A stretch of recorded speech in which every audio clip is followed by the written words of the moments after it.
All right. Yeah. So today, still in Istanbul, obviously. So today I went to Gallipoli Peninsula, to Anzac Cove, North Beach, the Neck, Lone Pine Cemetery, and Battlefield. Then up to Chonic Bear, up the top. So basically how it worked, I booked a tour online before I left home through a mob called Crowded House. I can't remember, it was 50 Australian dollars something. They might have been a bit more, 70 Australian. They picked me up 6:30 this morning at the hotel in a bus. So it's about a good 3.5 hour drive to the little town on the Gallipoli Peninsula. Nice drive. They stop about halfway for half an hour to the roadside garage / restaurant thing. You can have a coffee, or you can have a hamburger or a sandwich, whatever you want. There's a little restauranty thing.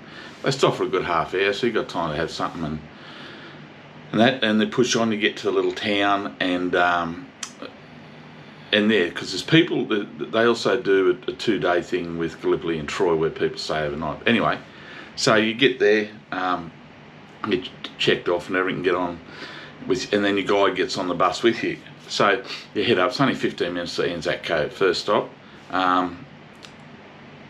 Yeah, and the guy that we had, he was really good. Excuse me.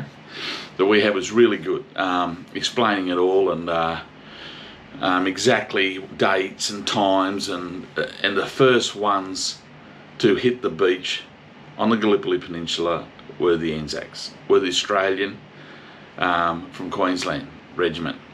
Hit the beach at 4 a.m. on the 25th of April. They got to some fairly high ground by 11 o'clock before the Turks brought in reinforcements and so have you. So yeah, it was to go there and see. They lost in the first 10 minutes, 70-80, right on the beachfront there. To go and stand on the beach at Anzac Cove, to then go to where the memorial is, there's the cemetery there on the beach, and then to where they hold Anzac services every year. If that didn't give you a lump in the throat and a tear in the eye, there's something wrong. You're not human.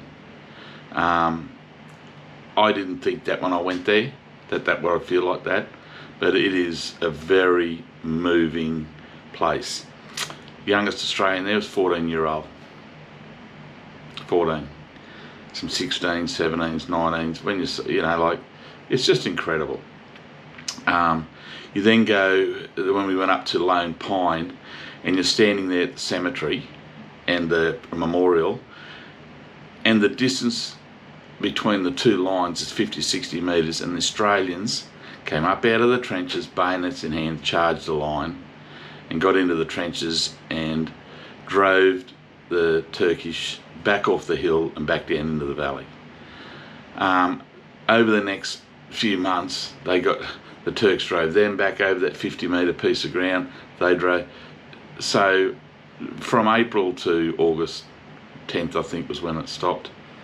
They fought over 50 metres. The Turks referred to it as blood land, where there's just so much bloodletting there. It was incredible. Very moving, very surreal. Yeah, and then we went up to the Neck, where once again the Australians, which is in the scene in Gallipoli, if you watch the movie, they sent 4 waves in across a 100-metre strip and lost everyone pretty much. Lost pretty much everyone until they finally backed out of there. There was virtually no one left. Sent 4 waves over the trenches and charging into them, and were gunned down before. So those 4 waves, that lasted a total of about 40 minutes, that attack. There's virtually no one left. You speak of bravery. These kids, most of them 19, 16, 18, 20s, and the officers too, who are older. It's just incredible. Being an Aussie, to me, it has been something I'd wanted to do since Dad told me about his involvement in the Korean War, in our tradition in Australia with Anzac Day and whatever. All I will say is, if you ever get the chance, and you're in Turkey, because it's a fair way, it's out of the way, Turkey, it's not somewhere close. Don't dismiss it. Go to Lone Pine, go to Anzac Cove, stand on that beach where these fellas, these kids were killed, bayoneted, shot. Go and stand. The trench up the top is less than 10 metres apart. The Australian trenches, the Anzac trenches, and the Turkish trenches, less than 10 metres apart. Unbelievable. And they fought from April to August, the 10th of August, backwards and forwards, and until eventually all the troops, including the British and the French and the Kiwis. The Kiwis got up to a thing called Chonic Bear, which is the highest point on the Gallipoli Peninsula. They fought their way up that ridge and actually took that hill for a short time before they were outflanked and surrounded, virtually surrounded by the Turks, who brought in something like 10,000 men and drove them back off the hill, but not before they stood tall, as the Aussies did. Yeah, the second beach from Anzac Cove, North Beach, is where I think the New South Wales, they said, and the West Australian guys landed, but the Queenslanders were the first one on the beach at 4:30 a.m. on the 25th of April, 1915. So do yourself a justice, do your country a justice if you're ever in Turkey. Do the pilgrimage to Anzac Cove. What the Turkish people have done there for the memorials and the way it's kept is just simply brilliant. Simply brilliant. And there's Turkish memorials there too, because let's not forget, they lost a lot of men there too.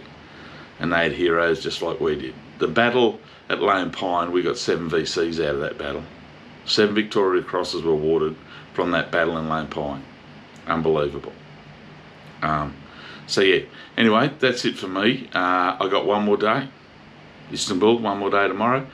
Try and probably get a cruise on the Bosphorus, have a bit of a look around there. Just I want to get to the Basilica Cistern, so I'll get in there early. Hopefully the line won't be too long, down to the Bosphorus. And that's it, last day, tomorrow. And it's leaving on a jet plane the following day, heading home. So it's been fantastic. I hope you enjoyed the vlogs. I'm trying to get some videos uploaded as quick as I can, but you know, the days are pretty full. So I hope you've enjoyed the vlogs I've done, and I've got probably one more to go. Thanks a lot.